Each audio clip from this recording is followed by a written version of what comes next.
On le sait, concilier investissement et altruisme est possible, notamment à travers des fonds de partage. Celui dont nous allons parler est original. Son nom est Orphicolors. Pour nous le présenter sur ce plateau avec nous, Philippe Pizon, fondateur d'Ornay Finance, un cabinet indépendant de gestion de patrimoine établi à La Roche-sur-Yon depuis 1993, c'est bien ça? C'est ça. Et Antoine Garcia, co-gérant de La Française Patrimoine Flexible. C'est ça. Messieurs, bonjour. Bonjour Vincent. Alors, première question pour vous, Philippe. Vous êtes à l'origine de ce fonds, Orphicolors. Pourquoi et comment?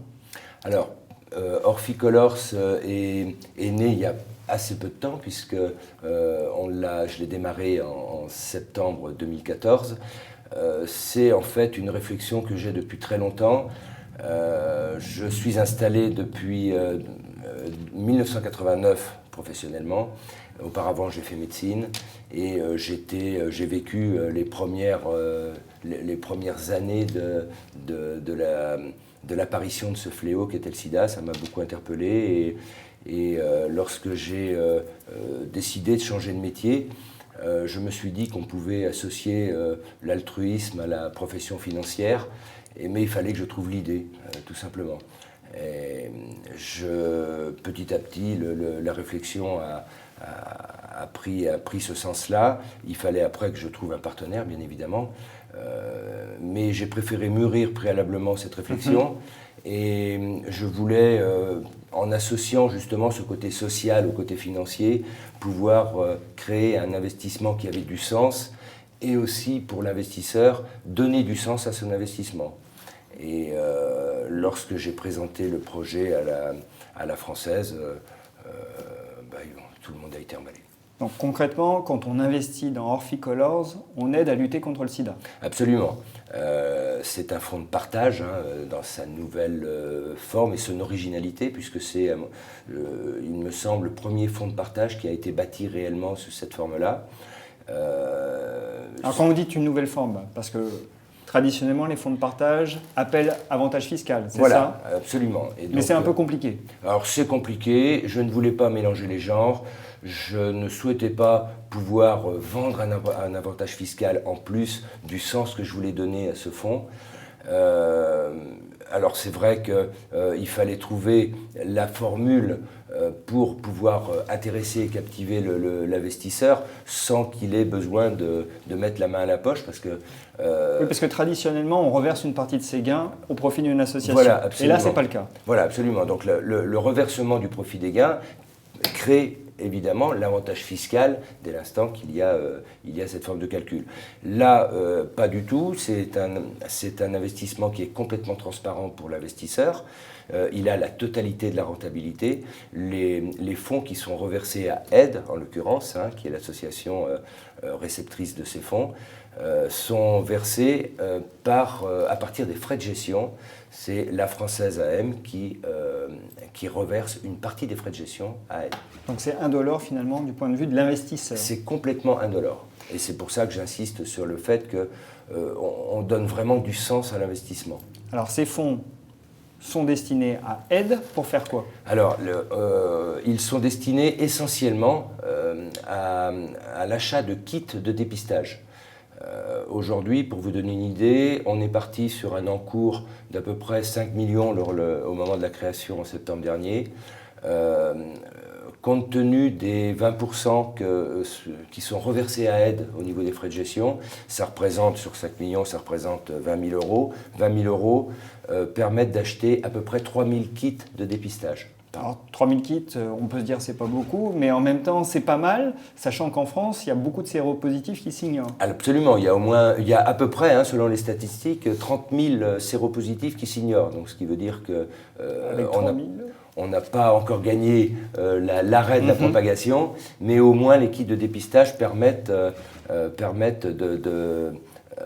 devancer la problématique. En plus, c'est réellement d'actualité, puisque depuis 15 jours, on en parle dans les médias. Les kits de dépistage maintenant sont vendus dans les pharmacies sans ordonnance. Donc on est complètement là dans le feu de l'action. Pourquoi avoir choisi la Française AM, Philippe?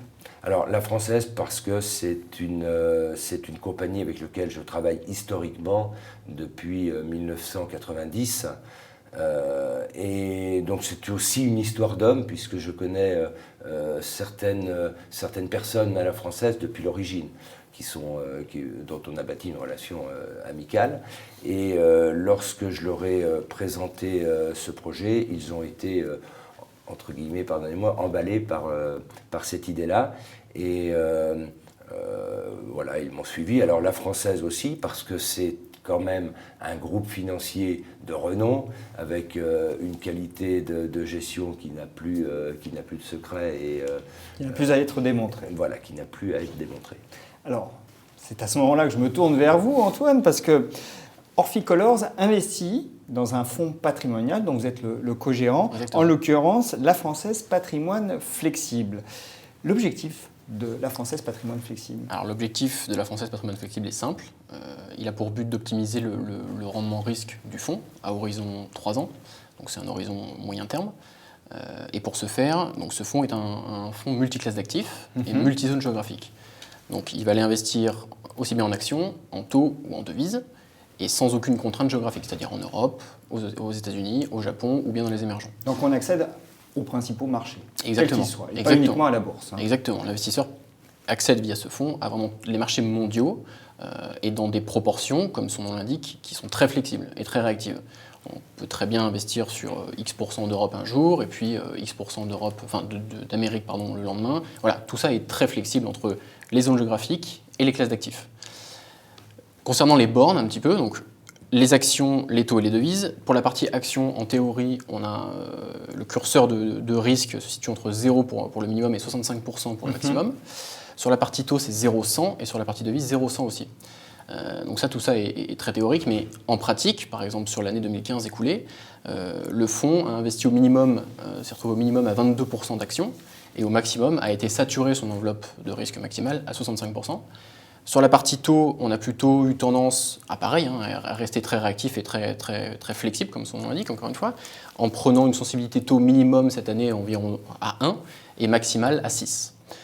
Pour ce qui est de la partie devise, c'est quelque chose aussi qui est traité de la même manière, de manière très réactive. Et le biais, là pour le coup, cette année, a été plutôt un biais long dollar. Acheteur dollar, contre plusieurs autres plusieurs autres devises, pardon. Et là, pour le coup, on est allé voir 0 au minimum sur la partie dollar et 30% au maximum. Donc un fonds avec une gestion flexible, ça on l'a bien compris, active aussi. Active, alors c'est au jour le jour, je veux dire, on gère le fonds de manière très réactive en prenant les mouvements de court terme et en étant capable de déployer du risque dans un sens, c'est-à-dire à l'achat, mais aussi à la vente de manière très réactive.